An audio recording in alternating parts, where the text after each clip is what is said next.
The turkey was still steaming when my father tapped his glass with a fork and told the whole table that the house we were sitting in now belonged to my sister. I remember the exact sound the fork made. A thin, bright ring, twice, the way you'd quiet a room for a wedding toast. 22 people fell silent. My mother folded her hands like she was in church, and my sister Vanessa, sitting at the head of the table where I used to sit as a girl, smiled at me across the candles like she had already won something. It's time, my father said, that this house went to someone who's building a family. Vanessa and the kids need the room. Claire, he looked at me, and there was a kind of gentle pity in it that was worse than cruelty. Claire's done well for herself. She doesn't need a house like this. She's alone. It only makes sense. Everyone nodded. Some of them actually said, of course. My aunt reached over and squeezed my hand as if I were being brave about something. I set down my fork. I looked at the faces of the people who raised me, and the people who married into us, and the cousins I used to babysit, and I understood that they had all discussed this before today. That the decision had been made in phone calls I wasn't on. That my humiliation had been catered. And then I did the only thing that felt honest. I smiled back at Vanessa and I said, "That sounds wonderful, congratulations." Because what none of them knew, what not one single person at that table knew, was that the house my father had just given away did not belong to my father. It hadn't belonged to him for 6 years. It belonged to me, every brick of it, and I had the paperwork to prove it. To understand how a whole family could give away a house that wasn't theirs to give, you have to understand how our family was built. It was built around Vanessa. I'm Claire, I'm 38. Vanessa is 3 years younger, and from the day she was born, she was the sun everything else orbited. It wasn't subtle. There are home videos of my 6th birthday where the camera drifts off my face mid-song to find 2-year-old Vanessa doing nothing at all in the corner and stays there. That's not a metaphor. That's just the footage. She was the pretty one, the charming one, the one who cried easily and was comforted quickly. I was the reliable one, which in our family was a polite word for invisible. When I got straight A's, my mother said I was lucky school came easy to me. When Vanessa got a C, they hired a tutor and threw a small party when it became a B. I learned early that love in our house was a currency, and I was not the child they wanted to spend it on. So I did what quiet, invisible children do. I got very good at not needing anything. I got a scholarship. I left for college at 17, and I mostly did not come back except for the holidays where my attendance was mandatory and my presence was unremarkable. I became a software engineer. I was good at it, better than good. I have a particular kind of patience that comes from being ignored. I can sit with a hard problem for a very long time without needing anyone to tell me I'm doing well. I moved to the coast, I joined a company early, and when that company was bought, I was holding something that turned into more money than my family would ever have guessed I had. I never told them. Telling them would have changed nothing, except to give Vanessa something new to want. Meanwhile, Vanessa did what golden children often do when the applause is guaranteed regardless of the performance. She coasted. She married a man named Grant who wore expensive watches he financed. She had 2 children she loved in the loud, public way our family approved of, and she spent money she did not have with a confidence that everyone mistook for success. My parents bragged about her constantly. She was, they said, doing so well. I was the ghost who sent money on birthdays and got a text back that said THX without a name attached. I tell you all this not so you'll feel sorry for me. I made my peace with being the ghost a long time ago. I tell you so that you'll understand why, when my parents were about to lose everything, they didn't call the daughter who could actually help. They didn't even think of me. 6 years ago, on a Tuesday in February, my mother left me a voicemail meant for someone else. She'd butt dialed me, pocket dialed, sitting in what I could tell was the kitchen of the family house, talking to my Aunt Denise. She had no idea I was recording 3 minutes of my own family's private panic. I have never told anyone that I kept that recording. I'm telling you now. The house was in trouble. My father had refinanced it years earlier to invest in a friend's business that had, predictably, collapsed. Then he'd refinanced again to cover the first mistake. There were 2 mortgages and a line of credit, and the payments had become a slow avalanche. On the recording, my mother's voice was thin and frightened in a way I had never heard it in person. "We're going to lose it, Denise," she said. We're going to lose the house, and I can't tell the girls. I can't tell Vanessa, it'll break her heart, she grew up here. And Claire? A pause. Well, you know Claire, she wouldn't understand. She's never cared about this house the way Vanessa does. She's never cared about this house the way Vanessa does. I sat in my car in a parking garage 2,000 miles away, and I listened to that sentence 4 times. The house I learned to walk in. The staircase I used to read on because it was the one place no one looked for me. The window seat where I hid the day Vanessa's christening got more guests than my high school graduation. I never cared about it. I could have done nothing. God, part of me wanted to do nothing. Part of me wanted to let it fall and to be there with a sad face when it did and to say nothing at all. But that's not who I decided to be a long time ago. And there's a version of self-respect that looks, from the outside, exactly like generosity. So I did something that I have spent 6 years being quietly proud of, and that I am about to make them all regret ever making necessary. I saved the house, and I did it without telling a single one of them. I called the bank first, not as their daughter, as a buyer. The house was weeks from default. When a house is that far gone, the bank doesn't want the house. The bank wants the problem to disappear, so I made the problem disappear. I paid off the first mortgage, the second mortgage, and the line of credit. $214,000, wired in 3 transactions over 11 days. But I didn't pay it as Claire. I had learned my lesson about what my name does to my family. Instead, I set up a small, limited liability company. I named it Fairhaven Holdings, after the street the house sits on. Fairhaven Holdings purchased the property outright, took clean title, and recorded a shiny new deed at the county with no mortgage on it at all. And then Fairhaven Holdings, being a generous and patient landlord, let the elderly couple already living there, my parents, stay in the home indefinitely for a rent of $1 a year, which I never once collected. Here is the part that matters, so I want to be very clear. My parents never knew the house had been saved by anyone. As far as they understood, the bank had worked something out. My father, who never in his life read a document he could avoid reading, signed the papers his own lawyer put in front of him, papers that transferred the property to Fairhaven Holdings in exchange for the bank releasing them from a debt that would have crushed them. To him, it felt like a rescue with no rescuer, a lucky break. He told people, I later learned, that he'd renegotiated with the bank. He was proud of it. He had sold the house to me for the price of his own debt, and he never knew it. I want to tell you I did it purely out of love. I think I did it out of love and something harder to name, a need to be the one who mattered, finally, even in secret. But whatever the reason, the fact was now permanent and recorded at the county courthouse in ink. The house on Fairhaven was mine. Not morally mine. Not mine because I paid. Mine, legally, on a deed with my LLC's name on it, filed and stamped in public record for anyone who ever bothered to look. Nobody ever bothered to look. For 6 years, nobody looked. I paid the property taxes through the LLC. I quietly paid for a new roof when the old one failed and let my father believe he'd gotten a warranty deal. I paid to fix the foundation crack that would have swallowed their savings. I was the invisible hand that kept the Golden family's castle standing, and I asked for nothing, and I said nothing, and I let them go on believing I was the daughter who never cared about this house. I told myself that was enough. That being the secret reason they still had a home was a private kind of wealth, and maybe it would have stayed that way forever. Then my father tapped his fork against a glass and gave my house to my sister. After I said congratulations at that Thanksgiving table, the strangest thing happened. The tension broke and everyone relaxed because they had been braced for me to make a scene, and I hadn't. My gracious acceptance was taken as proof that they'd been right all along. I didn't really care. Vanessa came around the table and hugged me. She smelled like the expensive perfume I'd guessed correctly she couldn't afford, and she whispered in my ear, I know it's a lot. You've always been so good about things. So good about things, as if I were a child being praised for not crying at a shot.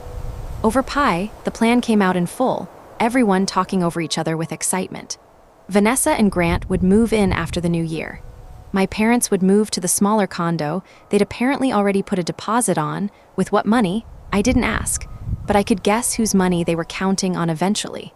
Vanessa was going to finally have the space the kids deserve. She was already talking about knocking down the wall between the kitchen and the den. She wanted to redo the primary bathroom. She had, she announced, been saving Pinterest boards for years. Years, she had been decorating my house in her head for years, waiting for it to be handed to her. Grant, emboldened by wine, clapped my father on the back and said the thing that I think, if I'm honest, sealed what came next. He said, "It's good it's going to someone who will actually take care of it. No offense, Claire, but you'd have just sold it to strangers." No offense. I looked at Grant, this man with the financed watch and the leased German car and the loud opinions, standing in my house, telling me I couldn't be trusted with the thing I had secretly kept alive for 6 years. And I felt something in me go very quiet and very calm. Not angry. Calm. The calm of a person who has just decided to stop protecting people who have never once thought to protect her. I drove home that night and I did not cry. I made a cup of tea and I opened my laptop and I pulled up the folder labeled Fairhaven that I'd kept meticulously for 6 years. The deed, the wire confirmations, the tax records, the receipts for the roof and the foundation, every dollar documented, every fact provable. And I decided that I was not going to say a word. I was going to let them do it. I was going to let Vanessa move in and plan her renovations and tell everyone she owned it. Because a truth is so much heavier when it lands on top of a lie that's already been built tall. Here is what patience looks like when you have spent your whole life practicing it. I said nothing through Christmas. I said nothing when Vanessa posted photos of herself standing in the driveway of our new home with a caption about blessings and hard work. 200 likes. My mother commented 3 hearts. I said nothing. I said nothing in January when they moved in, when my parents relocated to the condo, when Vanessa texted the family group, chat a photo of a paint swatch asking for opinions on the color for the house. I even voted. I said the grage. And I said nothing. This is the part where you may want to stop me, and I understand. I said nothing when Vanessa told everyone she was taking out a renovation loan. I found out the way you find out everything in my family. Secondhand, cheerfully, as though I'd already been consulted. My mother mentioned on a phone call that Vanessa was being so smart about it, using the equity in the house to fund the remodel. A home equity line. $90,000, my mother said, proud, for the kitchen and the bathrooms and the new deck. Now, I need you to understand something about a home equity loan. To get one, the bank has to verify that you own the home. There is a title search. It is not optional. And I knew the moment my mother said it, that either Vanessa was lying about the loan or a bank was about to run a title search on my house and discover Fairhaven Holdings. I could have stopped it. One phone call, one email to Vanessa, "Don't, the house isn't yours, here's why." I could have spared everyone what was coming. I thought about that recording. She's never cared about this house the way Vanessa does. I thought about you'd have just sold it to strangers. I thought about 38 years of being the ghost who paid. I did not make the phone call. Instead, I waited, and I watched Vanessa build her lie as tall as it would go. Because here is the thing about a title search. It doesn't happen the day you apply. It happens later, quietly in an office, when a clerk pulls the county records. And when it did, it was not going to be me who exposed her. It was going to be the truth, sitting in a public file exactly where I'd left it 6 years ago, waiting to be found. All I had to do was let her keep digging. It took 5 weeks. For 5 weeks, Vanessa lived like a woman who owned a house. She hired a contractor, a real one, with a crew and a dumpster in the driveway. They gutted the kitchen. They tore down the wall between the kitchen and the den, the one she'd wanted gone for years, and I'll admit a small dark part of me felt something when I saw the photo of that wall coming down, plastered dust in the air, Vanessa in a hard hat she'd bought for the occasion, beaming. She was so happy. She was renovating a house she did not own with money borrowed against equity that legally belonged to a company she'd never heard of.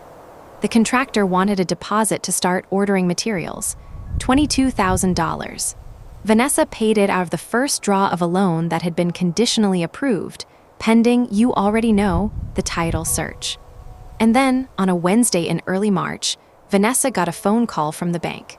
I know how it went because Grant, in the fight that came later, screamed the details for the whole neighborhood to hear, and my cousin, who lived 2 doors down, told me everything. The loan officer was apologetic and confused. The title search had come back irregular. The property at 14 Fairhaven was not owned by Vanessa, or by Grant, or by my parents.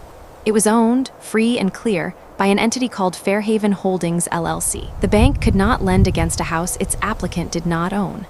The loan was denied. And the loan officer added gently, they might want to consult a lawyer, because someone appeared to have made a rather serious mistake about who owned this home. Vanessa thought it was a clerical error. That was her first move: indignation, certainty, the bottomless confidence of a golden child who has never once had the ground move under her. She called my father. My father, baffled, called his old lawyer. And the old lawyer, who had handled the bank renegotiation 6 years earlier, went and pulled the file he had never fully explained to his client and called my father back and told him the truth in the flat-voice lawyer's use when they are about to become very expensive. You don't own the house, he said. You haven't owned it since the refinance fell through. You transferred it to Fairhaven Holdings in exchange for the debt release. You've been living there rent-free at the pleasure of whoever owns that company. And who? My father asked. My mother told me later he was standing in the gutted kitchen when he asked it, standing in the ruins of Vanessa's renovation. Who owns Fairhaven Holdings? The lawyer said he would find out. It took him about an hour. LLC ownership isn't hard to trace if you know how to file the request. My phone rang at 6:40 that evening. It was my father. In 38 years, he had never once called me first. I let it ring 3 times. Then I answered and I said, "Hi, Dad." There was a long silence. I could hear the house behind him, that specific echo a room gets when it's been stripped to the studs. When he finally spoke, his voice was doing something I had never heard it do. It was careful. My father had never once had to be careful with me. "Claire," he said. I got off the phone with the lawyer. "Okay," I said. He says, a breath, he says the house is owned by a company, Fairhaven Holdings. Another breath, he says you own it. "I do," I said. And then nothing for a long time. I want to tell you I felt triumphant. I didn't, exactly. What I felt was the strangest, saddest relief. The relief of finally being seen by people who had spent my whole life looking past me, and the grief of knowing it took a legal document to do what a lifetime of being their daughter never could. "I don't understand," he said. "How the bank said you when." So I told him, calmly, the way I'd rehearsed it 100 times without ever believing I'd get to say it. I told him about the voicemail I was never meant to hear. I told him the house had been weeks from foreclosure. I told him there had never been a renegotiation with the bank. There had been a daughter, wiring $214,000 in 3 transactions, saving the home he was about to lose, and asking for nothing, and saying nothing for 6 years. I told him about the roof, the foundation, the taxes. I told him I had every receipt. "Why," he said, and his voice cracked on the single word, "why didn't you tell us?" And here is what I said, because it was the truest thing I owned. Because Mom told Aunt Denise that I never cared about this house the way Vanessa does. I heard her say it, and I decided that if you all believed I didn't care, I'd let you believe it. I cared enough to save it in secret and never take credit. That's how much I didn't care, Dad. He started to cry. My father, who did not cry at his own mother's funeral, cried on the phone to the daughter he'd made invisible. And I let him. I didn't rush to comfort him. For once in my life, I let someone in my family sit in something uncomfortable without me stepping in to make it easier for them. "What are you going to do?" he finally asked. And underneath the question I could hear the real one, the frightened one. "What are you going to do to us?" "I'm going to tell you what happens next," I said. "And you're going to listen, because for the first time in this family, I'm the one who gets to decide." I drove to the house the next morning. I had not set foot in it since Thanksgiving. It was strange to walk into the wreckage of Vanessa's renovation and know that every stud she'd exposed was mine. They were all there. My parents, gray-faced. Vanessa, who had been crying, her eyes swollen, wearing the wounded expression that had gotten her out of consequences her entire life. And Grant, who was pacing, furious, because men like Grant respond to being caught by becoming angrier at the person who caught them. He started in the second I walked through the door. "This is insane," he said. You sat there and let her take out a loan. You let her spend 22 grand you knew." "I did know," I said. I set my folder on the one surviving counter. I knew on Thanksgiving when Dad gave away a house that hasn't been his since 2019. I knew when you told me I'd just sell it to strangers, Grant. I knew every day for 6 years while I paid the taxes on the house you're standing in. That stopped him. Vanessa made a small sound. My mother sat down slowly on a paint bucket. I opened the folder. I did not raise my voice. I have found that you never need to raise your voice when the documents are on your side. This is the deed, I said, laying it down. This is the payoff to the bank, $214,000, 2019. This is the new roof. This is the foundation. This is 6 years of property tax. And this, I laid down the last page, is a printout of the county record that has been public and searchable and true every single day that all of you decided I was the daughter who didn't matter. Nobody spoke. So here are the terms, I said, and they are not a negotiation. Vanessa, you have 30 days to move out. The renovation stops today. The contractor will be paid for work completed by me because none of you can, and because I will not have a lien put on my house. Grant, the $22,000 you spent was borrowed against something you never owned. That's between you and whatever you told that bank, and I'd think very carefully about how you explain it to them, because I believe the word for what happened on that loan application is fraud. Grant went white. Vanessa said my name, pleading. I kept going. Mom, Dad. I turned to my parents, and here my voice did something I hadn't planned. It softened. You can stay. The house is mine, but it has always been your home, and I did not save it to throw you out of it. You'll live here the way you have for as long as you want, but you'll live here knowing whose house it is. And you'll never again decide in a phone call I'm not on what your invisible daughter does and doesn't deserve. My mother was weeping now. She looked up at me and she said the thing I had waited 38 years to hear, and it came out broken and too late, and I took it anyway. I'm so sorry, Claire. I'm so sorry. I didn't see you. I never saw you. I know, I said. I know you didn't. Vanessa moved out in 26 days, 4 ahead of schedule, which I think was pride more than courtesy. She and Grant separated that summer. I won't pretend I engineered that. Their marriage was a financed watch, all shine and no movement, and it was going to stop eventually. The loan application became a problem for them the way I'd warned it would. That was never my doing. I only ever let the truth sit where it was. I paid the contractor for the work completed, $19,000 and change, and then, because the kitchen was already torn open, I told him to finish it. Properly, the way I would want it. That house had kept my family sheltered for 6 years without any of them knowing. It deserved a real kitchen. My parents live there still. My father calls me now.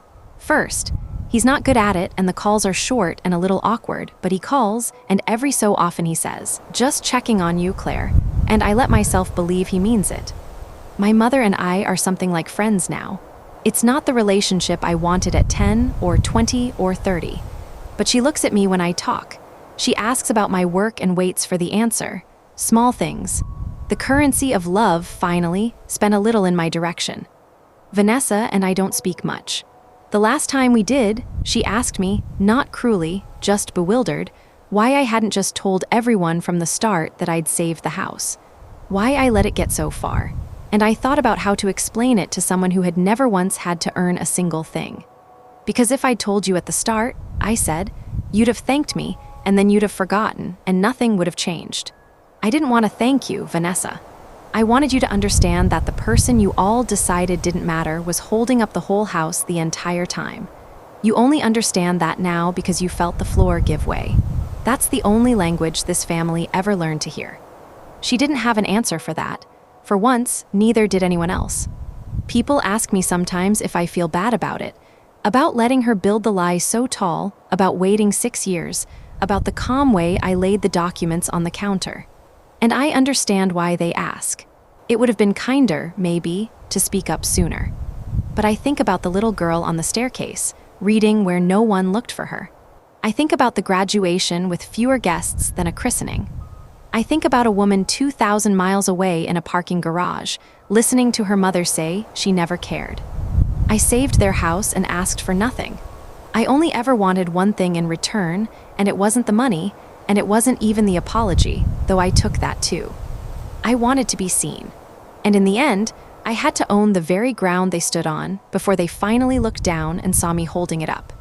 The deed is still in the name of Fairhaven Holdings. It always will be. Some things you keep not because you need them, but because you remember exactly what it cost to be underestimated, and you never want to forget the day they finally learned your name.